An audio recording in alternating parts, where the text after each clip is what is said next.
মামা কি বিচার পাইছেন? বিচার পাইছেন? কারে জেল দেশে পুলিশ কই, আসামি কই? আরে বিচার এখনো হয় নাই, কিন্তু বিচার হইব। আরে চেয়ারম্যান সাহেবের বাড়িতে যাওয়ার সাথে সাথে কি যে সমাদর করলো আমাকে, কি রে কষ্ট কেন? আরে চেয়ারম্যানটা মনে করছিলাম খারাপ, না ভালোই সম্মান করছে। আব্বারে তো আব্বা ছাড়া কথাই কয় না, কথায় কথায় খালি আব্বা আব্বা আব্বা আব্বা করতেই আছে, ভালোই লাগছে। একজন চেয়ারম্যান আমার আব্বা আব্বা কয়, তাহলে চিন্তা করে দেখ আমার কিরকম গর্ব হয়।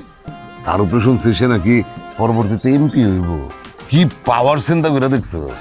আরে মামা, আপনি তো এই ভন্ড পাওয়ারের পিছে করতে আছেন। চেয়ারম্যান একটা ভন্ড, আর আপনি ভন্ডের পিছে পড়ছেন। এই চুপ কর, চুপ কর। আমার আয় উন্নতি তো সহ্য হয় না, তাই না? এটা তোর অন্য কোনো জ্ঞাতি গোষ্ঠী হইলে তো ঠিকই খুশি হইতি। রাই আয় মিত্রা। আব্বা আইতেছি। এই, বাড়িতে পুতুলের একটা ব্যবস্থা করতে হবে না, চল। কির পুতুলের ব্যবস্থা করবি?